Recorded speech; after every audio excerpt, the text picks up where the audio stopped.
Hey all, Pete here. Wanted to stop and do a video at this set that I shot some catch videos at last season. I call it the sucker set. And it was shown to me by the guy who taught me how to trap. His name's Kevin Perrin. And we tried it a couple years ago. He told me about it a couple years ago, and last year I used it and caught 3 coyotes here. And last year I only shot catch videos here, so I wanted to take a minute and explain it. So what you want to look for is a mound, a tall mound that you can put a couple traps up on top of. And so you see this mound here. I got a couple traps up there, one up on top and one right there. You can kind of see the rocks on each side of it. Kind of sits lower.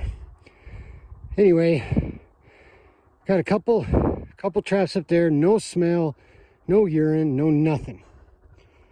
Then right down there, if you can see it about 20 yards, there's a white bucket.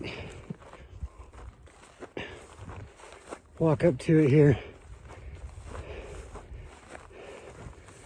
And in that bucket is about 5 pounds of hamburger and all the remains of my lure from last year, where I had bottles with about that much in the bottom, some fish oil. Just, I want it to stink.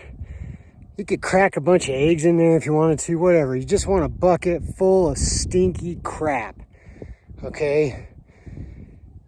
So the idea, and I don't know if this is really what happens or not, but I like to think it is.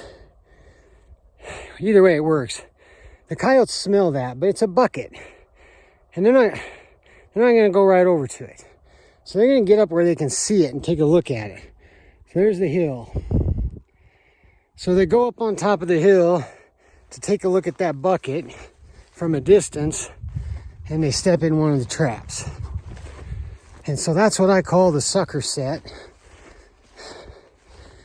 And dirt mounds aren't a bad place to put traps regardless. High points out in the desert, you know, coyotes will hop up on top of them to get the lay of the land and hop back down. They won't sit up there forever because they're a sitting duck if they do, but you know, they'll jump up to look around. Fox will do that too. So a big mound like that, you know, it's not a bad set just by itself. But you throw that bucket down there 20, 30 yards out, about 20 yards, and you're good to go. All right, remember, God is great, guns are good, freedom is precious.